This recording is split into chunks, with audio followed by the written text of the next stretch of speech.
ka ba sa mga pet owners na laging namamatayan ng aso?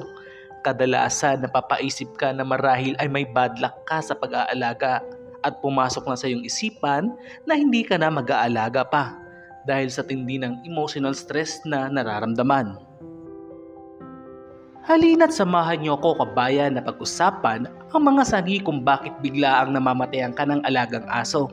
Pero bago ang lahat, kung bago ka pa lang sa channel na ito at nagustuhan mo ang ating video, huwag na magtuloy i-like, share, and subscribe. Hit mo na rin ang notification bell para maging updated ka sa mga kalamang videos na aking i-upload. Number 1. Heat stroke. Ang heat stroke sa aso ay isang life-threatening condition kung saan ang katawan ng aso ay sobrang nag-init. Mga senyales ng heat stroke sa aso. Sobra-sobrang paghingal. Ito ay sanhi ng paghahabol ng hininga ng aso dahil ito sa epekto ng labis na pagtibok ng puso na kung saan maaari nilang ikamatay dahil sa heart attack. Panlalambot o pagtamlay. Maaring maging tamad at laging nakahiga ang alagang aso. Paglalaway. Ang aso ay maaaring lumaway ng sobra. Namumula ang dila, kilagid at mga mata. Ang dila ay maaaring maging sobrang pula. Pagsusuka o pagtatae. Ang aso ay maaaring magtae na may kasamang dugo. Panginginig ng laman o seizure. Ang aso ay maaaring magkaroon ng seizure kung ito ay nagkakaproblema. Pagiging disorientado o confused. Ang aso ay maaaring magpakita ng pagiging nalilito o wala sa sarili. Natutumba. Ang aso ay maaaring dibalanse ang paglalakad o di kaya laging nahuhulog. Ang dami ng pag-ihi o walang pag-ihi ng aso ay isa rin sa sanhi ng heat stroke. Kung ang alaga mong aso ngayon ay may mga senyales ng heat stroke sa aking mga nabanggit, marapat mo silang ilipat sa isang malamig na lugar tulad sa loob ng bahay o sa isang lugar na may air conditioning o di kaya naman ilagay ang iyong aso sa malamig na tubig pero wag masyadong malamig.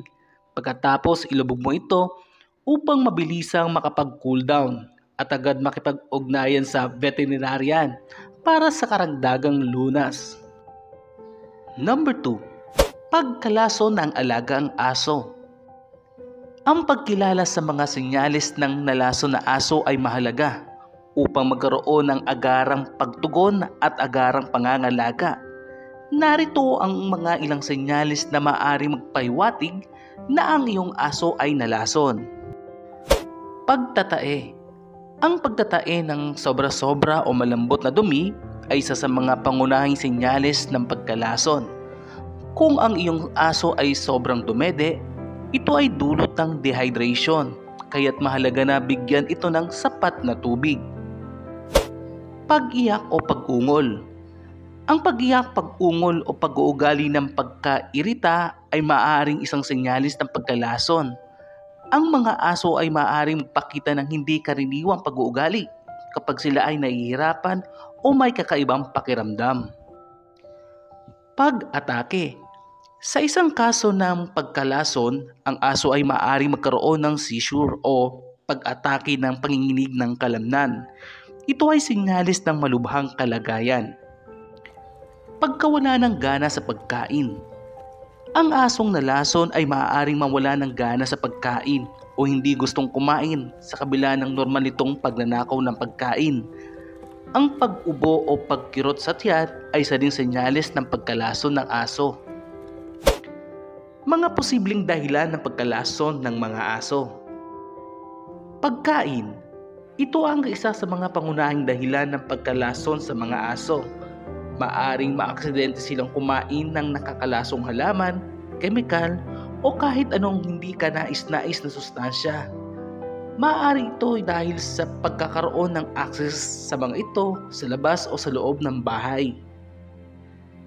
Pesticide at chemical.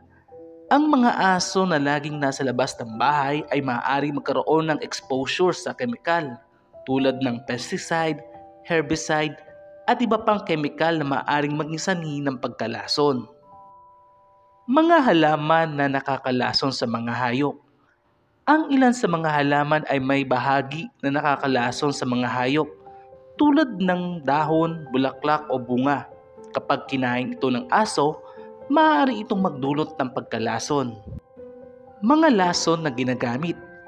Ang mga pangunahing lason na ginagamit sa peste gaya ng rat poison, antifreeze, ay maaari magdulot ng malubhang pagkalason sa mga aso kung ito ay matitikman o matutunaw sa kanilang sistema.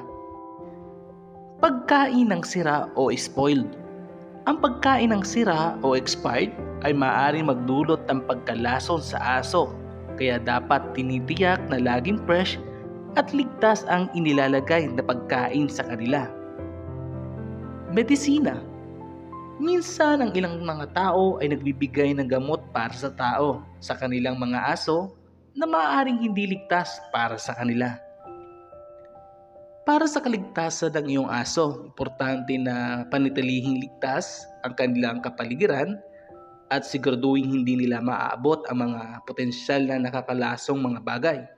Kapag mayroong alinman sa mga sintomas ng pagkalason na nabanggit, agad na dalhin ang aso sa veterinaryo para sa tamang pangangalaga.